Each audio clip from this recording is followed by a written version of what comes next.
삼성전자와 SK하이닉스가 없다면 5%는 매수해 놓으십시오. 10% 정도 한번 매수해 보시는 거 어때요? 라고 말씀드리거든요. 물론 판단은 저희 고객분들께서 하는 거지만 그렇게 하고 있어요. 하지만 여기에 대한 비중이 나는 이미 100%야.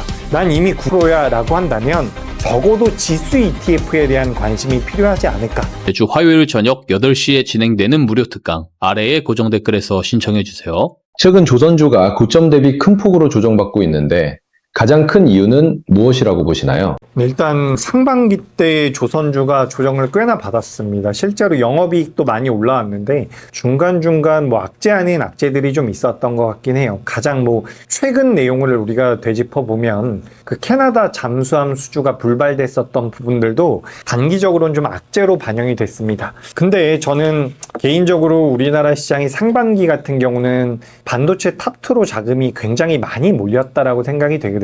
그래서 반도체 탑2 때문에 조선주들이 밀렸다라는 관점이라기보다는 좋다 이건데 그 단일 종목 레버리지 쪽으로 자금이 너무 많이 몰렸다라고 생각이 돼요. 그래서 시장에서 반도체가 없으면 소외가 됐었고 그 소외됐었던 부분들을 만회하기 위해서 레버리지 상품들을 많이들 공략하기 위해서 멀쩡한 종목들을 매도해서 넘어갔다라는 거죠. 근데 이건 여러분 제가 정확하게 말씀드리지만 개인 투자자만 그런 게 아니에요. 여의도에서 일하고 있는 펀드 매니저들 같은 경우도 삼성전자와 SK하이닉스가 본인의 포트폴리오에 편입이 되어 있지 않다면 시장 수익률을 따라가기가 굉장히 어려웠거든요. 그러니까 그들도 조선주를 가지고 있는데 삼성전자와 SK하이닉스가 너무 올라가니까 그걸 매도하고 이쪽으로 넘어가는 거죠. 그런 흐름들이 저는 많이 나왔기 때문에 조선주들의 조정 이유를 우리가 굳이 꼽아보자면 첫 번째는 수급적인 부분들로 인해서 많은 변동성이 있었다. 좀 어떻게 보면 왜곡이 된 부분들도 있는 것 같고요. 두 번째로는 잠수함 수주에 대한 불발 소식도 있었다라는 건데 전 이거는 기본적으로는 시장에서는 소화했다라고 저는 이미 보여지기 때문에 조선주들 같은 경우 지금부터는 어떻게 보면 실적에 대한 메리트라든지 향후 기대, 가이던스에 대해서 우리가 좀 더 초점을 맞춰볼 필요가 있지 않을까 그렇게 좀 생각하고 있습니다. 조선주가 많이 조정받은 지금은 추가 하락을 걱정하기보다 중장기 매수 기회로 봐도 될까요? 그렇죠. 저는 지금 우리나라 시장이 7월 달에 여러분 진짜 많이 밀렸습니다. 코스피가 9,000포인트에서 5,000포인트까지 하락이 나왔거든요. 이런 과정에서 정상적인 실적이 나오고 있는 기업들이죠. 우리가 오늘 짚어봤던 쪽에서 보자면 자동차, 조선 이런 쪽 같은 경우는 저는 당연히 봐야 된다는 생각이 들어요. 9,000포인트에서 5,000포인트까지 밀렸다라는 것은 종합주가지수가 30-40% 정도 밀렸다라는 거고 그런 과정에서 대형주들도 많이 하락이 나왔거든요. 그중에서 이제 조선 쪽 같은 경우는 앞서 말씀드렸던 것처럼 수급적인 논란이라든지 잠수함 쪽에 대한 불발 소식으로 인해서 주가가 밀렸다라고는 하지만 굉장히 아이러니한 것은 1분기에서 2분기로 넘어오는 과정에서 우리나라 대표적인 조선주들은 실적이 좋아졌습니다.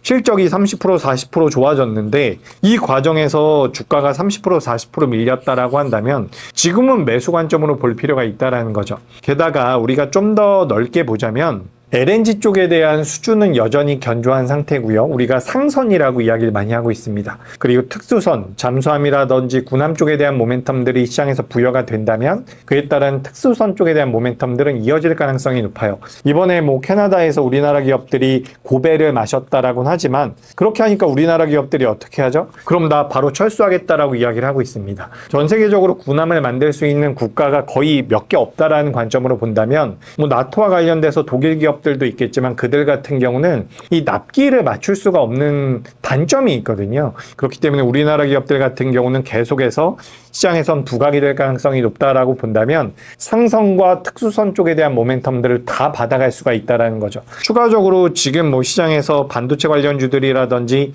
AI 관련주들의 주가 흐름이 잘 나오진 못하고 있지만 기본적으로 이 AI 데이터 센터 쪽에 대한 모멘텀들을 우리나라 조선주들도 받아갈 가능성이 높습니다. 바로 발전기라는 거죠. 그래서 우리가 한화엔진이라든지 가지고 있는 HD 현대중공업이 AI 데이터 센터에서 사용될 수 있는 발전기를 생산할 수 있다. 이런 내용들이 나오면서 시장에서 많이 부각이 됐었거든요. 실제로 이제 핀란드에 상장되어 있는지는 제가 모르겠습니다. 핀란드의 그 바르질라라는 기업이 원래는 조선 쪽과 관련되어 있는 엔진 사업을 하는 기업인데 이 기업이 이제 AI 데이터 센터 쪽으로 납품을 하기 시작을 하면서 우리나라 조선주 대장주들도 엔진주들도 조금 더 추가적인 밸류를 받기 시작을 했다라는 거죠. 그런 관점으로 본다면 우리나라 한화 엔진이라든지 엔진 사업부를 흡수해 있는 HD 현대중공업 같은 경우는 AI 데이터 센터 쪽에 대한 모멘텀도 받을 수가 있다라고 보시면 좋을 것 같습니다. 그래서 저는 개인적으로 변동성 자체가 어떻게 나올 것인지에 대한 부분들은 좀 차치하고서라도 하반기 때 대형 업종 중에서 어디를 볼까라고 한다면 전 조선 쪽이 굉장히 매력적이라고 생각을 하고 있어요. 그래서 저는 여러분들께서도 요 조선 쪽에 대한 관심은 필요하지 않을까 이렇게 의견 드리겠습니다. 조선 3사 중 실적, 수주, 성장성을 고려했을 때 가장 주목해야 할 종목은 무엇인가요? 저는 당연히 HD 현대중공업을 말씀드리고 싶은 게 이게 HD 현대중공업은 거의 완전체라고 보시면 돼요. 사실 주가의 흐름은 삼성중공업과 하나오션도 잘 나올 수가 있는데 우리가 굳이 대장주를 따져보자면 HD 현대중공업이라고 보시면 좋거든요. 왜냐하면 삼성중공업 같은 경우는 우리가 뭐 FLNG라 그래 뭐 부유식 시설 쪽에 대한 모멘텀들을 많이 가져가는 기업이다 라는 이야기를 많이 하고 하나오션 같은 경우는 또 이제 군함 쪽에 대한 잠수함 쪽에 대한 이야기들을 많이 하는데 기본적으로 제가 알기로는 25년도 같은 경우는 한화오션도 LNG 수주를 많이 했어요. 그러니까 무슨 이야기냐면 우리나라 기업들은 전부 다 잘합니다. 삼성중공업이 FLNG 쪽에 대한 모멘텀이 있다라고 하더라도 이들도 군함 사업 쪽에 대해서 뛰어들겠다라는 이야기를 이미 했었고 한화오션 같은 경우는 군함 쪽에 대한 모멘텀들을 많이 받아간다라고 이야기를 하지만 삼성중공업보다 제가 알기로는 2025년도에 LNG 쪽에 대한 수주가 수주 아니면 실제 매출단으로 잡히는 척수 자체가 더 많았을 거예요. 근데 시장에서는 삼성중공업은 FLNG다, 하나오션은 뭐 구담 쪽에 대한 모멘텀이다 이렇게 이분법적으로 접근을 하고 있죠. 삼성중공업, 하나오션 모두 다 잘하고 있다는 말씀 드리고 싶고 이거를 총망라하고 있는 기업이 HD 현대중공업이라는 말씀을 드리고 싶은 거예요. 앞서서 말씀드렸던 것처럼 선박용 엔진을 통해 가지고 AI 데이터 센터 쪽에 납품이 된다면 그 바르질라라고 하는 핀란드 기업들이 원래는 예를 들어서 PER을 5배 받고 있었다라고 한번 생각을 해봐요. 이들도 조선 엔진을 만드는 기업이지 않습니까? 원래는 5배 정도 받고 있었던 밸류를 지금 예를 들어 가지고 20배 정도 받는다라고 한번 해봐요. 그럼 AI 쪽에 대한 모멘텀들이 붙고 있는 거죠. 그렇다면 HD 현대중공업 같은 경우도 엔진 쪽에 대한 모멘텀들이 붙기 때문에 밸류를 더 줄 수가 있다는 겁니다. 근데 이게 굉장히 재밌는 게 뭐냐면 HD 현대 같은 경우는 HD 현대 3호 현대인가요? 제가 갑자기 기업명이 명확하게 기억이 안 나는데 이 기업이 지금 영업이익률이 22.5%까지 올라갔거든요. 근데 굉장히 재밌는 게 이 현대 3호가 영업이익률이 이렇게 올라가게 되면 그 이후에 현대중공업이나 한국조선해양이 따라 올라갔었던 과거의 이력들이 있습니다. 그러니까 이런 거예요. 1분기에서 2분기로 넘어온 과정에 영업이익이 늘어났어요. 근데 영업이익률도 늘어난다라는 거죠.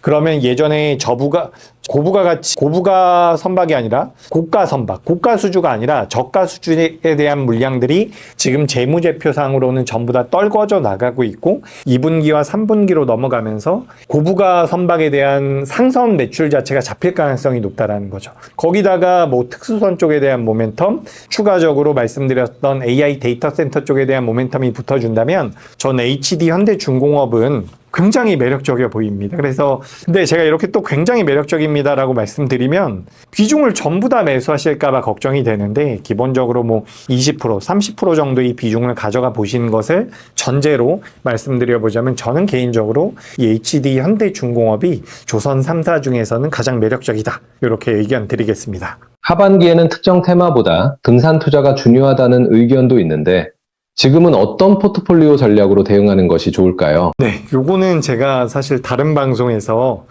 포트폴리오를 많이 구성을 해서 보여드리고 있기 때문에 그대로 말씀을 드려보자면 이거 조금 어떻게 보면 굉장히 공격적인 포트가 될 수가 있습니다. 왜냐하면 우리나라 시장에서 반도체가 차지하고 있는 비중이 워낙 크기 때문에 공격적인 포트가 될 수가 있는데 저는 지금 반도체를 약 20% 정도 가져가고 있고요. 그리고 제약바이오를 25% 정도를 가져가고 있습니다. 그러니까 기본적으로 반도체가 차지하고 있는 비중과 바이오가 차지하고 있는 비중을 고려해 본다면 지금 바이오가 굉장히 높죠. 근데 여기서 추가적으로 그럼 너는 지금 바이오로 해보자는 거냐 이렇게 생각을 하실 수가 있는데 지수 ETF를 35% 정도 가져가고 있어요. 그러니까 반도체 20%, 제약 바이오 25%인데 이 지수 ETF가 35%라고 한다면 이 35%에서 상당 부분들이 반도체랑 연동이 된다라고 보시면 좋을 것 같거든요.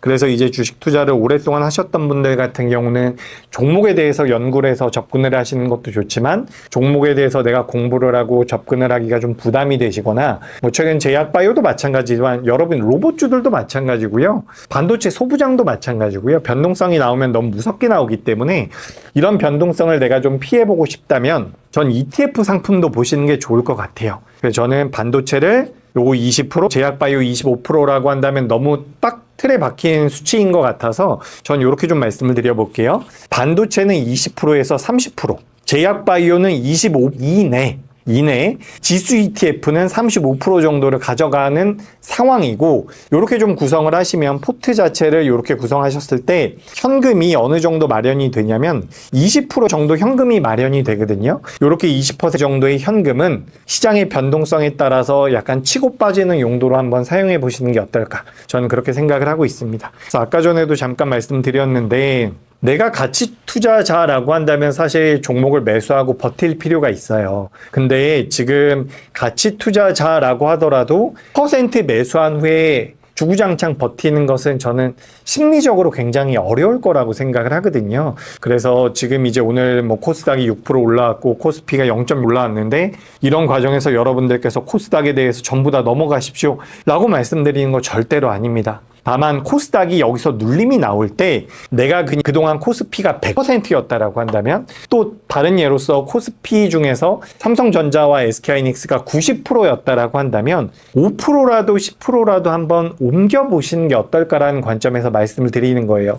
저도 개인적으로 제 고객분들께서 삼성전자와 SK하이닉스가 없다면 매수를 권해드리고 있어요.